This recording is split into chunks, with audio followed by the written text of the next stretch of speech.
BTS কেন আমাদের জীবনে এত প্রভাব ফেলে জানেন? কারণ বিটিএসই একমাত্র কেপপ গ্রুপ যারা শুধুমাত্র পৃথিবী থেকে সকল প্রকার ভায়োলেন্স এবং ধর্ষণ দূর করতে ইউনিসেফের সাথে কোলাবোরেশন করেছিল। হ্যাঁ, বিটিএসই একমাত্র কেপপ গ্রুপ যার লিডার ইউনিসেফের বক্তব্যে বলেছিলেন তিনি ছোট থেকেই স্বপ্ন দেখতেন সুপারহিরো হয়ে মানুষকে ধর্ষণ থেকে রক্ষা এবং ভায়োলেন্স রুখে দেওয়ার। হ্যাঁ, বিটিএসই একমাত্র কেপপ গ্রুপ যেটি সাধারণ মানুষের স্বার্থে কাজ করেছে। যাদেরকে বাংলাদেশের ছেলেরা হিজড়া বলে সম্বোধন করে, সেই হিজড়াগুলো আমার মা বোনদের জন্য দিনের পর দিন লড়ে যাচ্ছে।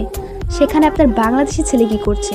রাস্তার পথচারী শিশু, বৃদ্ধা, হাফেজা থেকে শুরু করে গর্ভবতী মা কাউকেই ধর্ষণ করতে বাকি রাখছে না। আর অন্যদিকে আমাদের বিটিএস লিডার কিম নামজুন পৃথিবী থেকে ধর্ষণ নামক শব্দটাকেই মুছে দেওয়ার জন্য নিজের সর্বোচ্চ চেষ্টা চালিয়ে যাচ্ছেন। সুতরাং এইখানেই বিটিএস আর আপনার কুলাঙ্গা ছেলের মতো পার্থক্য। তাই আমি বলবো আপনার সদ্য জন্ম নেওয়া ছেলেকে আর্মির মতো বানান, যেন প্রতিনিয়ত সে স্বপ্ন দেখে সে এই দেশের একজন সুপার হিরো যে কিনা বাঁচাবে হাজারো মানুষের প্রাণ।